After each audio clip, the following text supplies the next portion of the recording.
Welcome to WikiPodcast. Today we're diving into a truly monumental story as part of our History Maker series, focusing on revolutionaries and political icons. And there are few figures who embody that title more profoundly than the subject of our deep dive, Nelson Mandela. Absolutely. A giant of the 20th century. We're going to trace his incredible journey, really, from his humble beginnings in a small South African village through decades as the world's most famous political prisoner, and then ultimately to his role as the first democratically elected president of South Africa. It's a life that, well, it fundamentally reshaped a nation and inspired the world. It truly is. What's so fascinating about Mandela's story, I think, is how seemingly disparate experiences, from a traditional tribal upbringing to law studies in bustling Johannesburg, from leading an underground resistance to becoming prisoner number 46664, how all that coalesced somehow to forge this leader, a leader uniquely capable, perhaps, of navigating such a deeply divided nation towards reconciliation. This wasn't just a straight line. It was profound personal and political transformation. Definitely. So you're in for a journey filled with surprising insights, remarkable resilience, and really a testament to the power of forgiveness and hope. Let's unpack this incredible life story. Let's explore what made Madiba, as he was affectionately known, such a towering figure. Sounds great. Okay, so our story begins in a small South African village, Mvezo, in 1918.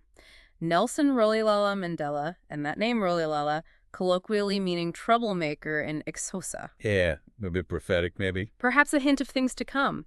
He was born into the Thembu royal lineage, though, interestingly, not in direct line for the throne, but his early life was immersed in this traditional culture. Exactly. His childhood was deeply shaped by these traditional customs and, critically, by the profound influence of the Thembu regent, Chief Jungantaba Dalindibo, who became his guardian after his father died. This early exposure to leadership, to the dynamics of tribal custom and governance, it really laid a foundational layer for his later life. He attended Methodist mission schools, where he developed a love of African history, even though it's interesting to note that he initially viewed European colonizers as benefactors, believing they brought education and other advancements. That's a fascinating starting point, isn't it? Especially considering where his path eventually led. He was initially set on a more traditional route, maybe even becoming a privy councillor for the Thembu royal house. But then he took a dramatic turn. He fled an arranged marriage and arrived in Johannesburg in the early 1940s. What was it about that city or that decision that really ignited his political consciousness, moving him away from those established roots? Well, Johannesburg for Mandela was a crucible. It was a bustling, diverse metropolis where he encountered a melting pot of groups and ideologies totally different from his rural upbringing. He took various jobs, even as a night watchman. He called that his first sight of South African capitalism in action. But it was his work as an article clerk at a law firm, Witkin, Sadelsky, and Eidelman, that truly opened his eyes. Here, he met people from all walks of life, and crucially, he was notably impressed by the equality he observed among different races at Communist Party gatherings, places where Europeans, Africans, Indians, and coloreds mixed as equals, which was just not the norm elsewhere. So a radical shift from his early perceptions then. He saw a different kind of equality in these gatherings. Precisely. Although he didn't actually join the Communist Party at that specific time, he viewed the South African struggle as primarily racial, not class-based, And their atheism also conflicted with his Christian faith. But it clearly planted a seed. Okay. This period truly marks his political awakening. He joined the African National Congress, the ANC, and became a key figure in forming the ANC Youth League, initially advocating what was known as a more Africanist approach. And just briefly, what did that Africanist approach mean at that point for listeners who might not know? Sure. In essence, it emphasized Black South African self-determination and empowerment, sometimes distinct from a broader multiracial movement or alliances. It really prioritized African identity and leadership in the struggle. However, as the apartheid system solidified its oppressive grip, Mandela's views, well, they evolved considerably. Right. He eventually embraced the idea of a multiracial front against apartheid, realizing that unity across racial lines was essential for effective resistance. It's during this time that his earlier mistrust of communism also started to break down. This sounds like a crucial ideological shift, moving from that Africanist stance to embracing a multiracial front and even beginning to read Marx and Mao. Can you elaborate on that transformation? Certainly. His reading expanded quite a bit. Marx, Lenin, Mao Zedong, and he eventually found himself embracing the Marxist philosophy of dialectical materialism. At its core, this philosophy views societal change as a result of conflicts Mm. between opposing forces, pushing history forward. Mandela found the idea of a classless society appealing, and he actually saw similarities to the communal shared life of traditional African culture he knew from his childhood. Interesting parallel. Yeah, it wasn't just an intellectual exercise, it felt like a pragmatic evolution born from the harsh realities of apartheid. It showed his willingness to integrate diverse philosophies if they offered a path to liberation. That adaptability, that willingness to integrate different philosophies really seems like a defining characteristic of his leadership throughout his life. I think so. And in 1953, he and Oliver Tambo opened Mandela and Tambo, the country's only African-run law firm, right in downtown Johannesburg. Wow, it must have been an absolute beacon. It was an extraordinary undertaking.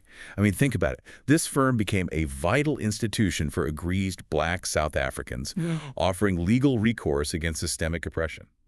But even this beacon of justice, it soon led him down a path where legal battles alone weren't enough.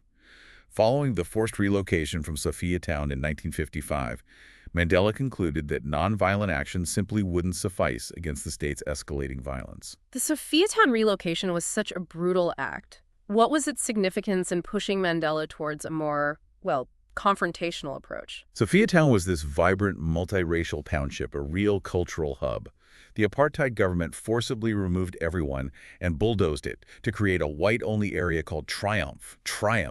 Witnessing this brutal demolition of a community and seeing how nonviolent protests were just crushed, it was a critical turning point for Mandela. It underscored the sheer ruthlessness of the regime. It convinced him and many others that resistance needed to include other forms of action. He then helped draft the Freedom Charter, Right, the Freedom Charter. which called for a democratic, non-racial state, nationalization of key industries, land redistribution, a really visionary document adopted at the Congress of the People in Cliptown, although the police forcibly closed down the conference. This shift, understandably, escalated his activism, and it led directly to his arrest in 1956 for high treason, alongside most of the ANC executive. A massive trial. The treason trial, yeah, it dragged on for years. Though he was eventually acquitted in 1961, the trial itself just highlighted the government's determination to crush any form of dissent, didn't it? Absolutely. But despite the acquittal, he didn't back down. He went underground, traveled the country incognito, organizing the ANC's new cell structure.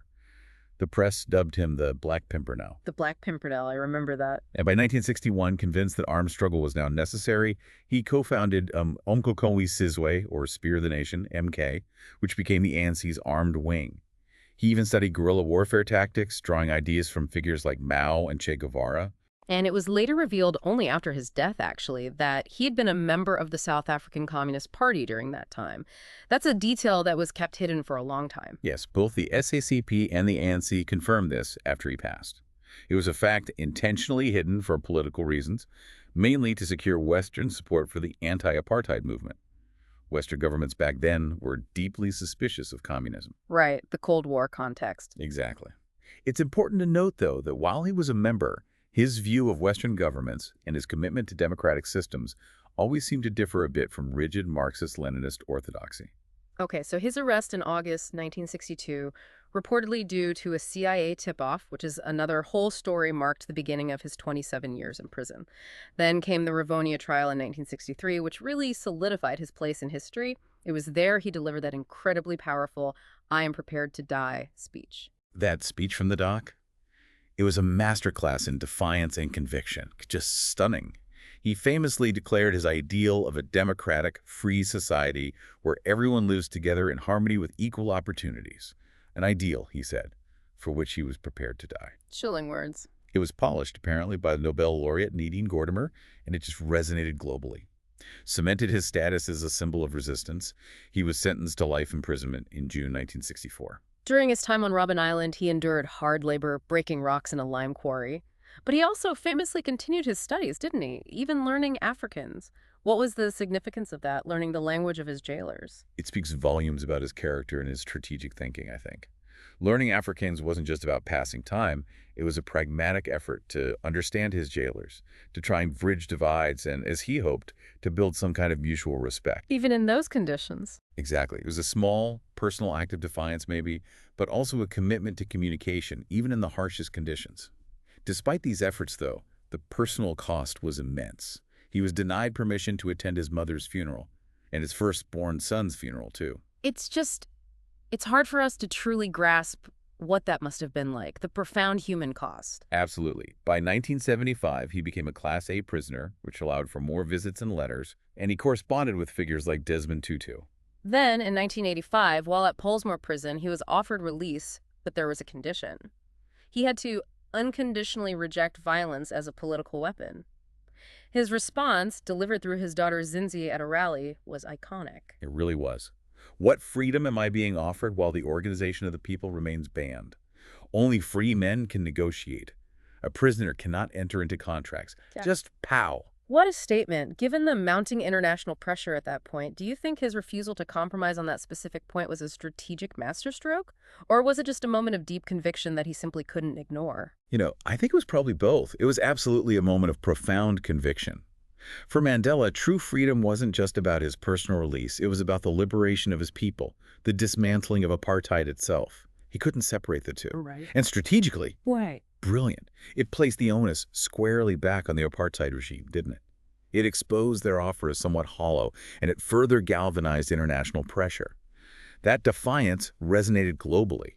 There was that massive concert for his 70th birthday in July 1988, televised to maybe 200 million viewers. It brought his cause right to the forefront of global consciousness. Yeah, the Free Mandela concert. Exactly. Meanwhile, South Africa was descending into civil unrest, economic stagnation. Multinational banks were starving investment because of international lobbying. The government, now under F.W. de Klerk, finally recognized apartheid was unsustainable. And then the moment the world had waited for. February 11, 1990. After 27 long years in prison, Mandela walked free from Victor Verster prison, hand in hand with Winnie. That image was broadcast live worldwide. Unforgettable. His first speech in Cape Town declared his commitment to peace and reconciliation with the white minority, while still emphasizing that the armed struggle remained a defensive measure against apartheid's violence. He insisted his main focus was bringing peace to the black majority and giving them the right to vote. The early 1990s then became this period of intense, often really fraught negotiations. Mandela, elected ANC president in July 1991, played such a crucial role in the CODESA talks. CODESA, just to remind listeners, that stands for the Convention for a Democratic South Africa. These were the multi-party negotiations designed to dismantle apartheid and hammer out a new democratic constitution, right? Sounds incredibly complex. Oh, immensely so. Mandela fought passionately for a unitary system and majority rule. He often clashed with de Klerk, who wanted federalism and a rotating presidency to protect minority rights. I can imagine those clashes. It was a period filled with setbacks, too. Horrific violence, like the Boypaton massacre, the Bisho massacre. These nearly derailed the entire process. But Mandela, ever the pragmatist, eventually realized that mass action was leading to further violence, and despite the profound difficulties, he resumed negotiations in September '92. During these resumed talks, Mandela ultimately made some significant concessions. He agreed to a 5-year coalition government of national unity and guaranteed the jobs of white civil servants. That seems like a major compromise, especially given the ANC's initial demands in the Freedom Charter. How was that decision received by, the more radical elements within the movement or even his base? Did they feel it went too far? It was definitely a calculated risk, and yes, there was criticism from some within the movement. Some felt it was a betrayal of revolutionary ideals, that they were giving too much away. But Mandela understood, I think, that for a peaceful transition, these compromises were absolutely necessary. They were needed to bring the white minority on board, to reassure them, and crucially, to prevent a potential civil war, which was a very real fear. He prioritized stability and national unity above almost everything else at that point. A tough balancing act. Incredibly tough. This complex dance of defiance and compromise culminated in that televised debate with de Klerk. Mandela's simple gesture of shaking de Klerk's hand at the end, a symbol of goodwill, it surprised many. Some commentators saw it as a powerful, understated victory for Mandela. And then the culmination of decades of struggle. April 27, 1994, South Africa held its first fully representative democratic election. A truly historic day. Mandela cast his vote at Olange High School, the site of the first ANC president's grave. As everyone expected, the ANC won a sweeping victory, 63% of the vote, just short of the two-thirds needed to unilaterally change the constitution, which was perhaps a good thing for consensus building. And Nelson Mandela, at 76 years old, was elected the first black president of South Africa. The transition from prisoner to president achieved through the ballot box. It was a moment that just captivated the entire world. Inaugurated on May 10th, 1994, Mandela faced this monumental task, leading a country deeply scarred by racial division, yes, but also vast disparities. You mentioned 23 million people lacked electricity or adequate sanitation, 12 million lacked clean water, a third were illiterate. Unemployment was staggering, 33%. Nearly half the population living below the poverty line. The challenges were immense. How did he even begin to tackle such immense challenges? Where do you start? Well, his presidency immediately centered on national reconciliation. He recognized that healing the social fabric was absolutely paramount before anything else could really take root. He famously reached out to figures of the apartheid regime, even Betsy Voorwoord, Hendrik Voorwoord's widow. But perhaps the most iconic moment was his championing of the national rugby team, the Springboks, during the 1995 Rugby World Cup held in South Africa. Ah, yes, the Springboks. A team that had long been a symbol of white Afrikaner dominance, actively hated by the black majority for decades. And he wore the Springbok jersey, number 6, the captain's number, when he presented the trophy to the Afrikaner captain, Francois Pienaar, after they won. That image is just etched in history. What made that moment so incredibly powerful? It was a masterstroke of symbolic leadership. Pure genius, really. By embracing the Springboks, Mandela didn't just unite a nation around a sports team for a moment. He embraced a potent symbol of division and deliberately transformed it into one of unity. Wow. It won the hearts of millions of white rugby fans who had previously viewed him with deep suspicion, maybe even hatred. It showed that true reconciliation meant building bridges, actively embracing the other, not just dismantling walls. He also oversaw the creation of the Truth and Reconciliation Commission, the TRC, chaired by Archbishop Desmond Tutu, investigating apartheid-era crimes committed by both sides, the government and liberation movements, including the ANC. And this commission granted individual amnesties in exchange for full testimony. That insight, that lasting peace, requires not just ending the conflict, but healing profound social and psychological scars. That's a lesson that reverberates for any society emerging from conflict, isn't it? Absolutely. The TRC was, in many ways, a radical global experiment. It prioritized truth-telling and restorative justice over purely punitive retribution. A bold gamble, really, given the immense suffering that had occurred. Domestically, his administration launched the Reconstruction and Development Program, the RDP, aiming to address those huge socioeconomic inequalities, though it had to be scaled back because the government coffers were, well, nearly empty after apartheid. Right, the financial reality. It was later replaced by GEAR, the Growth, Employment, and Redistribution Policy, a more market-oriented approach, which drew criticism from trade unions of the SCCP as being neoliberal, but it reflected the global economic pressures of the time, the influence of institutions like the World Bank. And he faced some significant criticisms during his presidency, too, notably for perhaps neglecting the HIV/AIDS pandemic early on. By 1999, 10% of South Africa's population was HIV positive.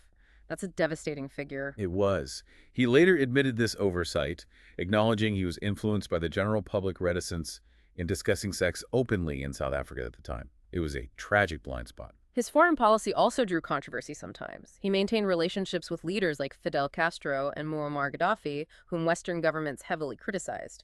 He famously stated, "The enemies of countries in the West are not our enemies."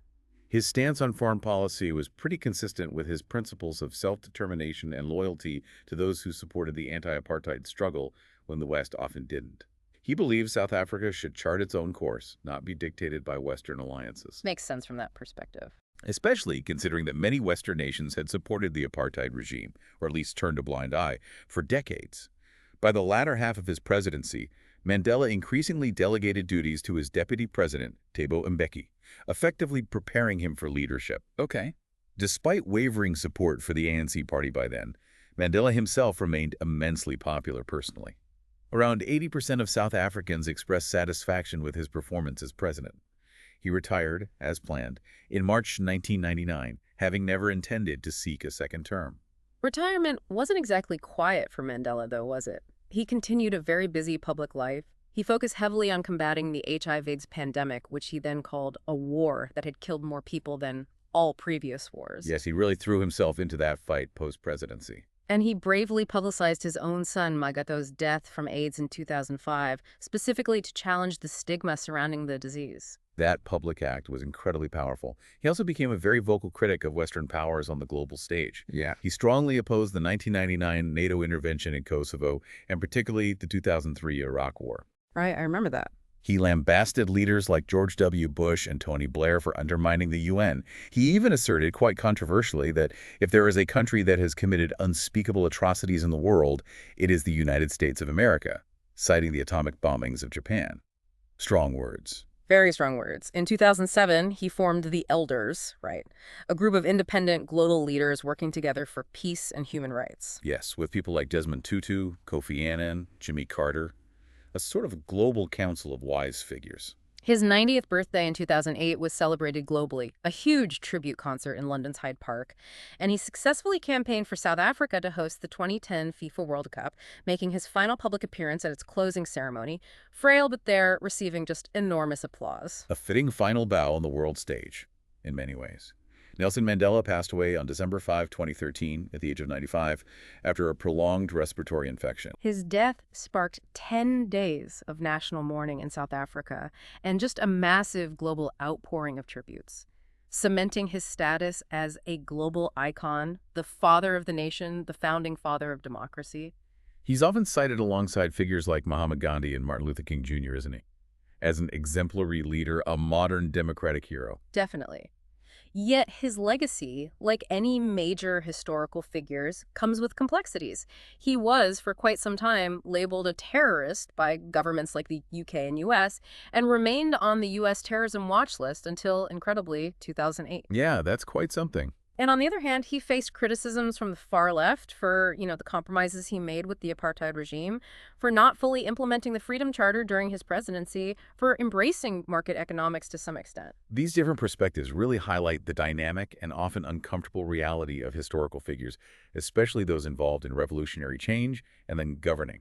It's never simple. Despite these debates, his more than 250 awards and honors, the Nobel Peace Prize shared with de Klerk, the U.S. Presidential Medal of Freedom, the Soviet Lenin Peace Prize, the establishment of Mandela Day on his birthday. They speak volumes about his universal impact. The UN standard minimum rules for the treatment of prisoners are even called the Mandela Rules now. That's incredible. It really raises an important question, doesn't it? What does it truly take for one individual to so profoundly embody the struggle for human equality and justice? And how do we reconcile his complex, sometimes controversial path with his undeniably immense global influence? A powerful question to end on. Thanks for listening. Write us your opinion in the comments on what aspect of Nelson Mandela's journey do you find most inspiring, and why do you think his legacy continues to resonate globally despite its complexities? Subscribe to the channel to help more listeners reach our deep dive. Thank you, and have an amazing day.